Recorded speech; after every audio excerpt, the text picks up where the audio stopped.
મધ્ય ગુજરાતની સૌથી મોટી એવી એસએસજી હોસ્પિટલના વહીવટી તંત્રની બેદરકારીને પગલે દર્દીઓને પારાવાર મુશ્કેલીનો સામનો કરવાનો વારો આવ્યો છે। મધ્ય ગુજરાતની સૌથી મોટી ગણાતી વડોદરાની એસએસજી હોસ્પિટલમાં તંત્રની ઘોર બેદરકારીનો વધુ એક કિસ્સો પ્રકાશમાં આવ્યો છે।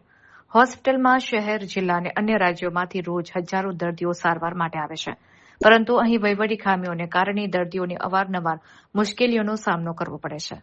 તાજેતરમાં સામે આવેલા દ્રશ્યો મુજબ હોસ્પિટલના રેડિયોલોજી વિભાગની બહાર પાણી ભરાઈ જતા સગર્ભા મહિલાઓને ભારે હાલાકી ભોગવવી પડી રહી છે। સામાન્ય વરસાદમાં પણ આ વિસ્તાર નીચાણવાળો હોવાને કારણે ત્યાં પાણી ભરાઈ જવાની સમસ્યા કાયમી બની ગઈ છે। ગતરોજ પડેલા વરસાદ બાદ સોનોગ્રાફી કરાવવા આવતી સગર્ભા સ્ત્રીઓને અવરજવર માટે પાણી ભરેલા રસ્તા ઉપર મૂકેલી ઈંટો અને પથ્થરો પરથી જીવના જોખમી પસાર થવું પડ્યું હતું। સૌથી મોટો સવાલ એ ઉભો થાય છે કે જો આ ભીની ઈંટો પરથી પસાર થતા કોઈ સગર્ભા મહિલાનું પગ લપસે અને તે નીચે પટકાય તો તેના પેટમાં રહેલા માસૂમ બાળકને થનારા નુકસાનની જવાબદારી કોણ લેશે? તંત્રની આ ગંભીર લાપરવાહી સામે દર્દીઓના સગાઓમાં ભારે રોષ જોવા મળી રહ્યો છે। આ મામલે હોસ્પિટલના ઇન્ચાર્જ આર્યમોએ જણાવ્યું હતું કે આ સ્થળ નીચું હોવાથી પાણી ભરાય છે।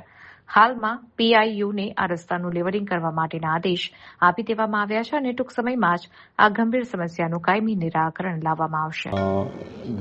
પરમ દિવસે જે વરસાદ પડ્યો એમાં જે અમારું મકરંદ દેસાઈ બિલ્ડિંગ છે એની આગળ થોડું પાણી ભરાવાના પ્રશ્ન ઉપસ્થિત થયો હતો। આના લીધે અવર જવરમાં થોડી તકલીફ પડતી હતી, તો અમારા તરફથી હોસ્પિટલ તંત્ર તરફથી તરત પીઆઈયુ વિભાગને જાણ કરી દેવામાં આવી હતી અને પીઆઈયુ વિભાગ દ્વારા પણ આનું તરત નિરાકરણ લાવી ત્યાં આગળ પેવર બ્લોક અને બીજું જે બી સામાન પાથરી અને વ્યવસ્થિત રસ્તો બનાવડાવી તાત્કાલિક ઊભો કરી દેવામાં આવ્યો છે, જેથી સગર્ભા મહિલાઓને તકલીફ ન પડે।